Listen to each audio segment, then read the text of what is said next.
Halo guys, welcome back to CVT Indonesia bersama kami Reza Rever. Hari ini hari yang sangat menyenangkan sekali karena pabrikan mobil listrik yang paling laris di China, yang menurut kami China itu sendiri adalah negara yang paling advance dalam membuat mobil listrik, akhirnya resmi meluncur di Indonesia. Yes, tepatnya di Taman Mini. Kali ini mereka akan membawa banyak banget line-up yang menarik. Tapi menurut kami yang paling menarik untuk dibahas ini adalah varian ini. Yes, BYD atau 3. Kenapa menarik? So, tanpa berlama langsung aja ikutin. Ini dia CVT Review BYD atau 3.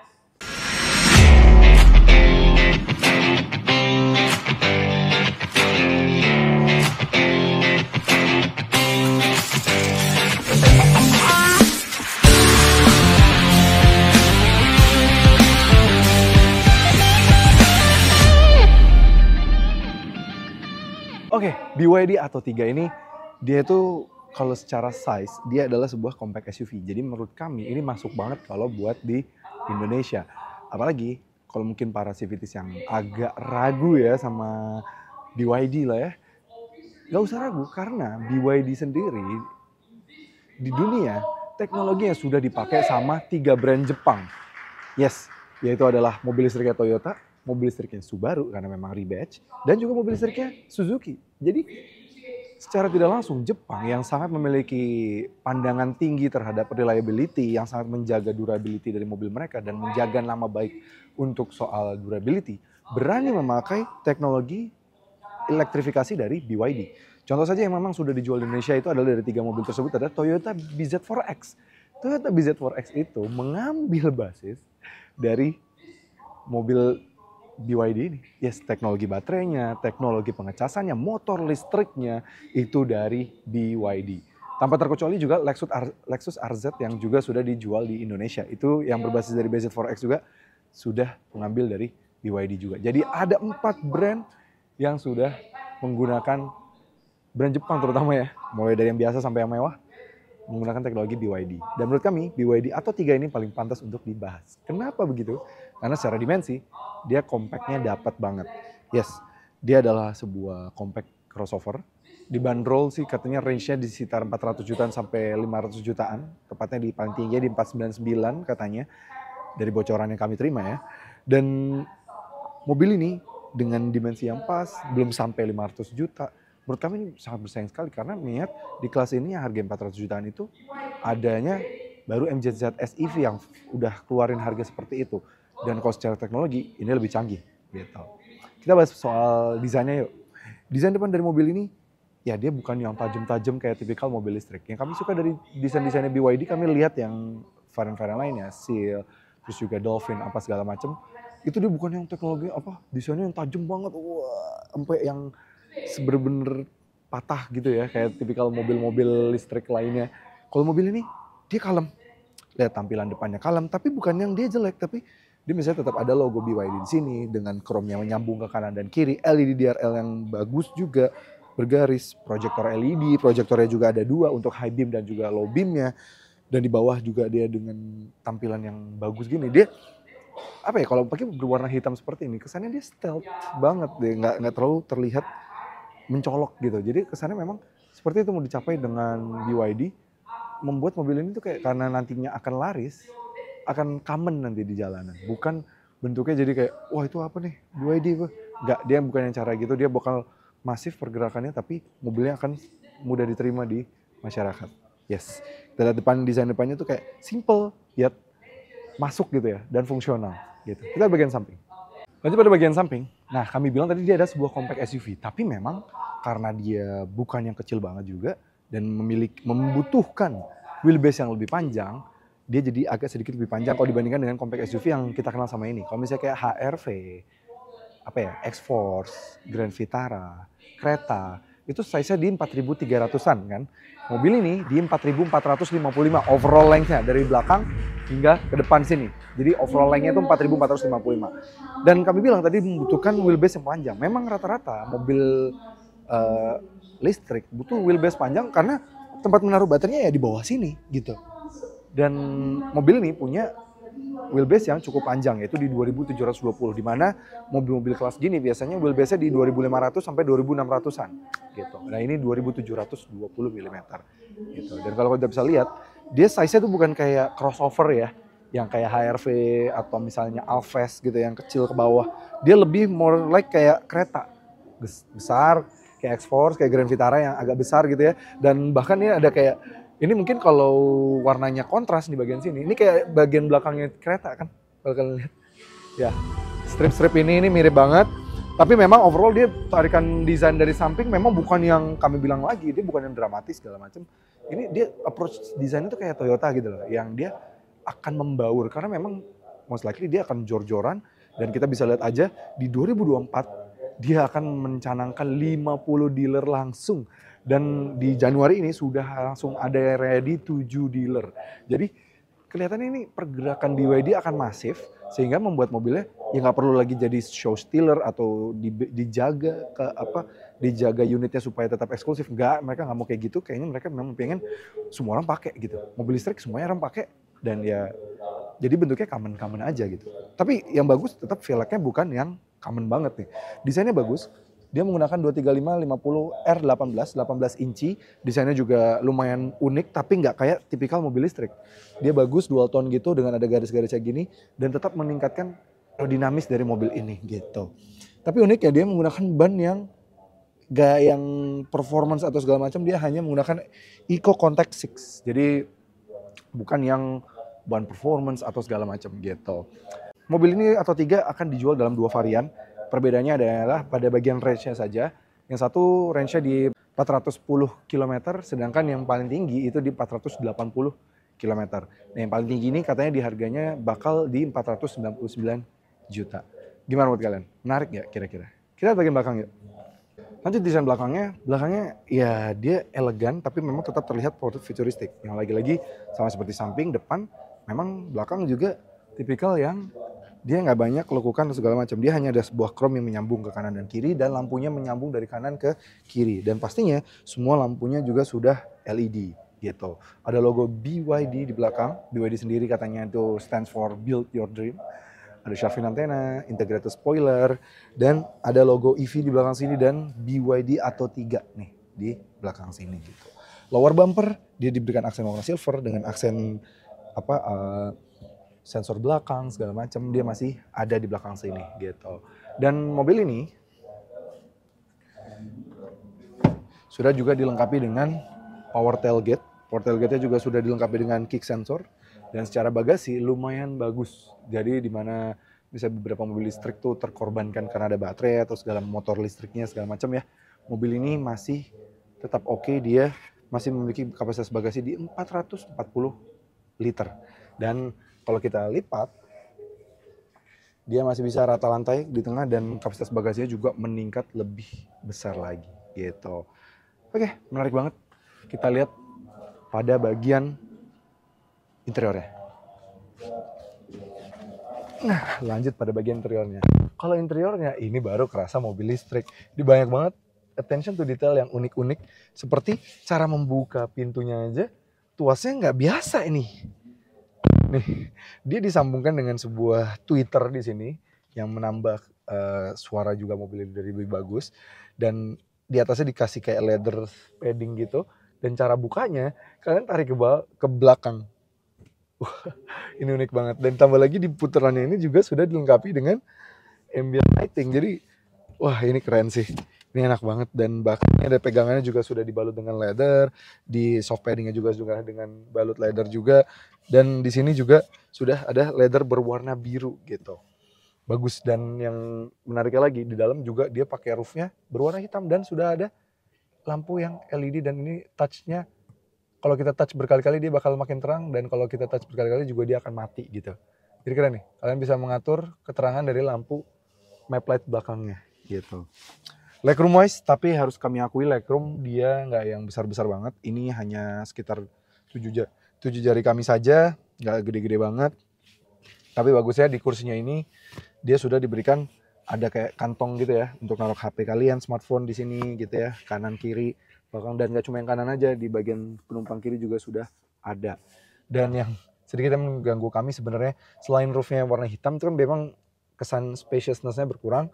Dan bentuk kursinya ini yang dia sporty gitu ya, bucket seat yang nggak terpisah antara untuk headrest-nya dan juga kursinya. Sehingga hanya diberikan coakan kecil di sini sehingga vision kita tuh agak terhalangi gitu sama kursinya. Jadi agak lebih gelap gitu ya, gitu. Tapi nggak apa-apa, minimal sudah diberikan panoramic sunroof dan panoramic sunroofnya besaran besar ya. Bahkan sudah sampai di atas kepala kami. Biasanya kan panoramic sunroof di HRV gitu atau di mobil lain paling di depan sini nih. Nah sedangkan mobil ini sudah sampai belakang sini. Jadi lumayan oke. Dan pembukanya nggak ribet. Bisa dibuka, tarik juga nih tirainya dan dibuka semuanya. Gitu. Di belakang dia ada AC. Tuas AC juga unik banget. Jadi beda ya sama yang luarnya, kayak kesannya subtle looking gitu. Kayak bakal membaur gitu ya. Di dalam ini desain interiornya kayak kami baru pertama kali lihat di mobil gitu biasanya. Biasanya kan mobil kan ya patternnya kelihatan bentuk AC biasanya begini gitu ya. Seunik-uniknya misalnya kayak Citroen gitu ya yang biasa beda. Seunik-uniknya ya tuas AC-nya masih mirip tapi ya unik tapi ya masih diterima gitu. Ini beda banget. Belum lagi nanti kalau kalian lihat di bagian depan, tuas AC-nya juga lebih unik lagi gitu. Dan di bawah sini ada tulisan BYD Design yang sama yang ada di samping-samping kanan dan kiri mobil ini. Jadi ada tulisan BYD Design di beberapa mobil ini. Kayak mereka sangat bangga dengan desain BYD lah ya. Yang unik, cup holder di bagian bawah itu dibatasinya tuh, dijaganya bukan dengan bahan door trim gitu ya, tapi pakai tali gitar gitu. Unik banget dan itu menyambung ke antara speaker dan ujung dari door trimnya gitu. Ini unik banget. Ini bisa main-main gitar. Unik banget sih. Ini unik sih sebenarnya, jujur. Ya, mulai dari gagang pintunya udah unik, apalagi bawahnya itu unik banget. Joknya sudah dibalut semua dengan leathernya kayak warna semi navy blue dan ada navy blue-nya yang sedikit lebih terang dikit dan ada kayak liningnya itu warna merah tapi bukan jahitan ya, jahitan merah itu di tengah saja. Samping kanannya hanya linen aja, bagus, bahannya empuk, enak dan sudah ada armrest juga di tengah sini gitu. Jadi feel-nya kalau disediain pakai mobilnya masih oke lah ya. Gitu. USB-C, USB-A masih ada di belakang sini dan sisanya nothing much. Kita lihat ke bagian depan. Let's go. Bukanya gini. Ini dia interior dari BYD Atto 3. Yes, desain dashboardnya memang futuristik banget, keren dia. Ini yang kami bilang tadi ya, kami baru AC belakangnya. Ini AC depannya udah begini nih, unik banget. Dan ada ya di bawah. Semburan biasanya AC diletakin di sini, dia enggak. Karena main controlnya ini besar banget. Sekitar berapa inci? Besar banget ini ya.